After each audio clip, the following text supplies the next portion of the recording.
We need to have a public understanding of what religion is so we can judge people. Yes, judge people that are fervently religious. We can realize that if they're fervently religious and they believe in, they're Muslim or Christian or Hindu or anything like that, then they have narrowed their worldview down to one ideology in a sea of ideologies. They're not really looking at science, not really looking at all the advances of the last 2,000 years, that they're looking at one of a human's first constructs into creating cohesion for humanity. And that since then, so much has gone on, and they want to believe in this ancient idea.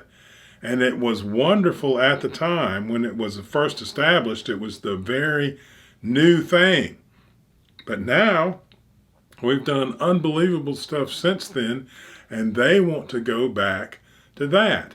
And if they believe in it literally and say this is the truth and this is it and this is all of the world, it makes them feel better.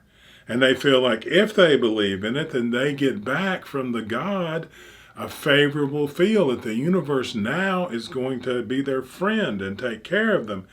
And that feels wonderful. Plus, there's other people that believe that same religion that they now feel a kinship with.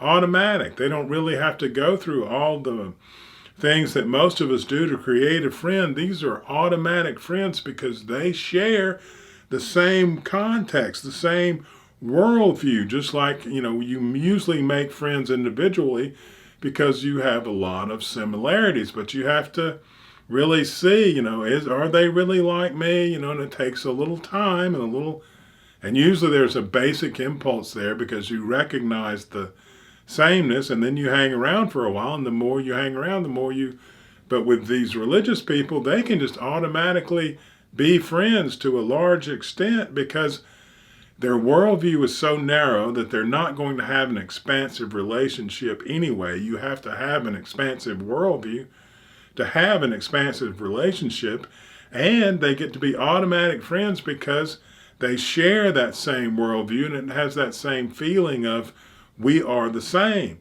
And so we've got to look at these people who are literal, serious religious people, and it doesn't matter what religion they are, that they are going back to a context that made wonderful sense 2,000 years ago, and that they are using it to avoid the responsibility of looking at the modern world and the breathtaking fear that comes with that, and also the breathtaking success that comes from standing up to that fear. And that's what they're not going to have, the fear or the success. And people that are willing to do that are going to do a lot more to help humanity as a whole.